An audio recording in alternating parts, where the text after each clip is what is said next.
It's finally time.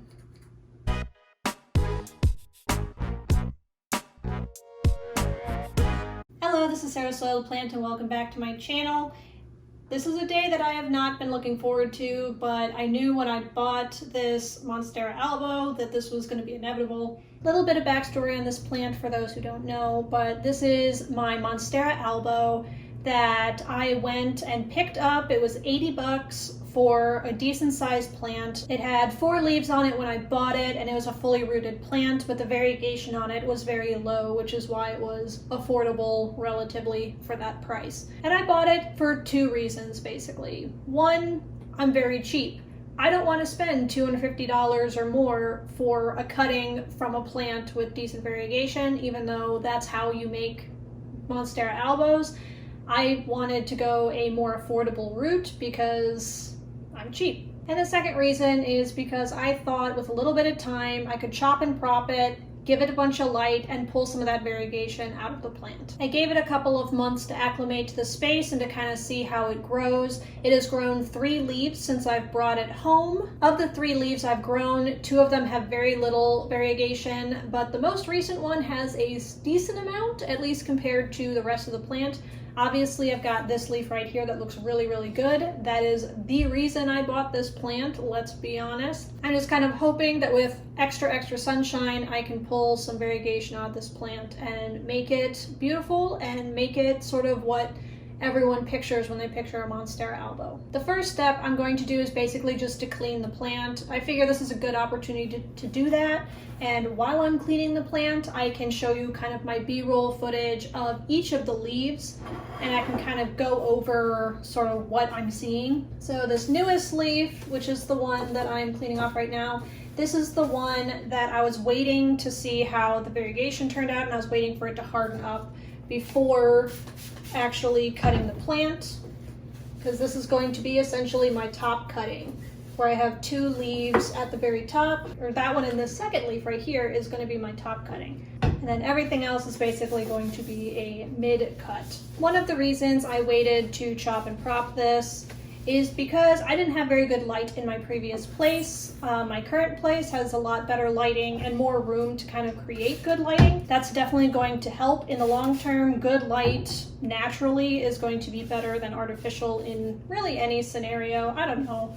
It's cheaper, you know, natural light is free, and hopefully it does a good job of doing what I need it to do. The leaf I'm cleaning right now is actually the bottom leaf of the plant, and even though it does technically have variegation on it, it is the least variegated of the entire plant. So I don't have a ton of hope for this bottom leaf. Well, not bottom leaf, this one's technically the bottom leaf. So I guess the second lowest leaf does not have a ton of variegation on it, and I'm not super hopeful on its prospects. But I figure worst case scenario, if the plant itself doesn't bring out that variegation, I can just stick it in my other Monstera and call it a day. If it brings back variegation at some point in the future, I can chop and prop it then. If any of these pieces fully revert, you know, it is what it is. I've got enough pieces that hopefully I have some success, or maybe a couple that are close to being good successes that I can keep chopping and propping and working on it. A couple more notes about this plant. It's very side heavy. It constantly wants to tip over, so it's definitely overdue for a chopping and propping anyway. Normally I have this plant in this little gap right here that you see where there's no plants. That's usually where this plant sits. This is a western window, and it gets a lot of early direct light during the day, and in the afternoon it's sort of indirect, so tons of light. Probably the best light in the entire house is through this window. I shouldn't say best, I should say the most direct sunlight is coming from that side. Hopefully that pulls out more and more of this variegation. This leaf was produced in this window, and it pulled out more variegation from the most recent leaf, which had very little. It had this little ear right here, but that's about it. I'm hopeful, I'm very hopeful that this is gonna work out. The plan is to propagate this in water. I've heard mixed reviews on propagating albos in water, that they're more likely to rot than regular Monsteras. So let me know in the comments if you have other suggestions, if you know of better techniques. I might look up some, but at least for like a few days, it's gonna be in water while I do a little bit more research and figure that out. So I'm going to cut each piece. I'm going to dab some rooting hormone. I picked this up 2 days ago, so I cannot speak to its efficacy, but it was what was at the garden center, so I figured I'd pick that up. My old rooting hormone, while it works, it's a gel base and it's getting really gunky and nasty, so I kind of wanted to upgrade to a powder version. Actually, rather than explaining this, I am just going to go for it. So this top cutting is going to be these 2 leaves right here. They're pretty close together. The internodal spacing is tight. So what I'm going to do is cut just above this leaf here, right like that. Oh, that's so nerve-wracking. Every time I cut a Monstera, like something with a thick stem, it's so intimidating.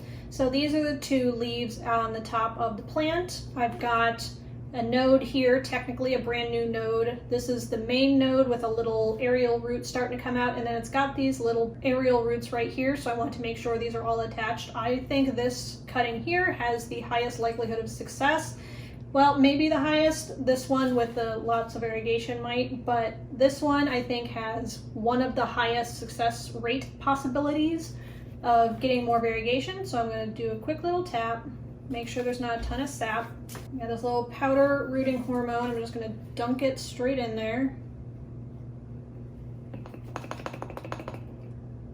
Shake some of that off, and then I'm going to place this just like that in the jar and let it start drying. I'm not going to put water in here for a couple of hours. I've heard that you're more likely to have success with cuttings if you don't put them in water right away. So I'm letting the root hormone also soak in and take effect, because if I dumped it in rooting hormone and then immediately put it in water, it's more likely to wash away. So I figure it's kind of twofold, but at least it'll be in the jar so it can be held upright for a little bit. You'll notice that my cats got a hold of this one.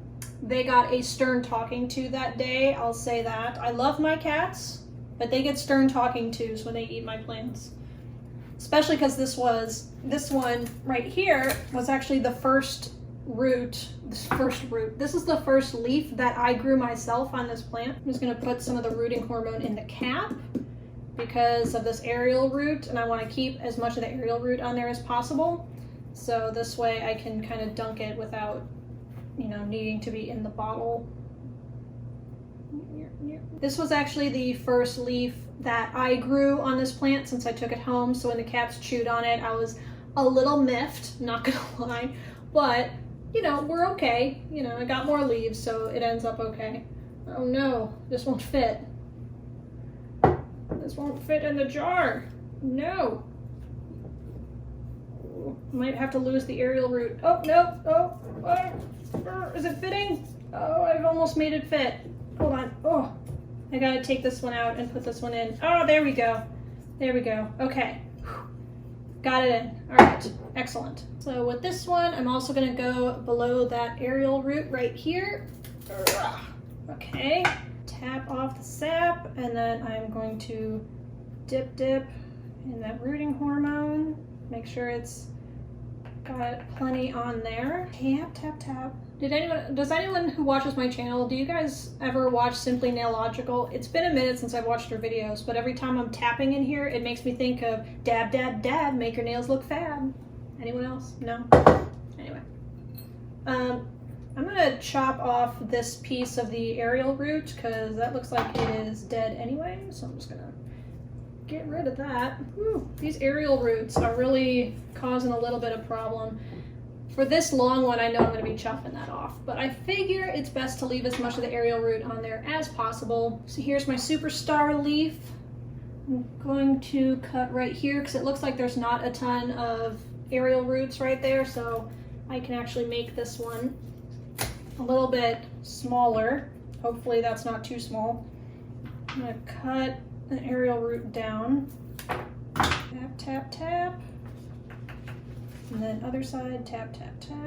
I'll even tap the end of the root, why not? There we go, that one's in there. For the last 2 leaves, I am definitely gonna cut this one off. I feel like normally I would leave it because 2 leaves in a plant like this seems reasonable, but this leaf in particular has no variegation on it. It has like the faintest little speckles here and there, but really it has no variegation on it whatsoever. So I am not hopeful that this one is going to do well. So I'm just going to chop it off. Okay, so this one I'm going to chop down.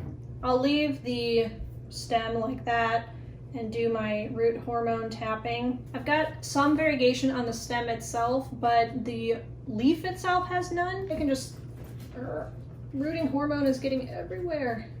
Ugh. You know what I'm gonna do?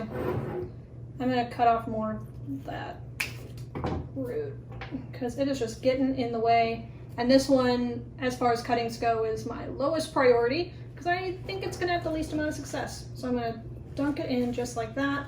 There we go. Ta-da. So I'm going to clean my shears. I've got a bunch of sap on them anyway, so it's a good thing to clean those off, especially in between plants. Gotta keep them safe. So this is what we're left with. I've got my one leaf sort of rooted cutting, as it were.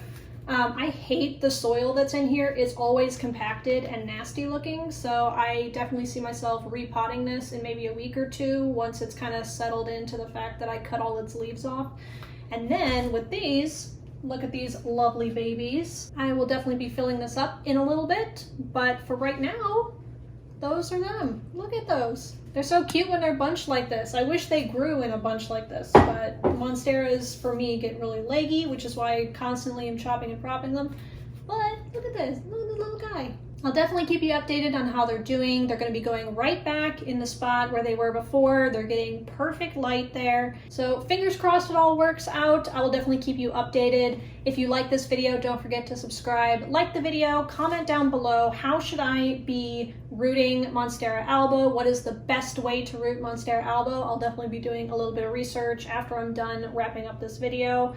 But for right now, it'll go in water. I have confidence that at least a few of these cuttings will turn out really, really good. And that's all I've got for you this week. Thank you so much, and I will catch you next time. Bye!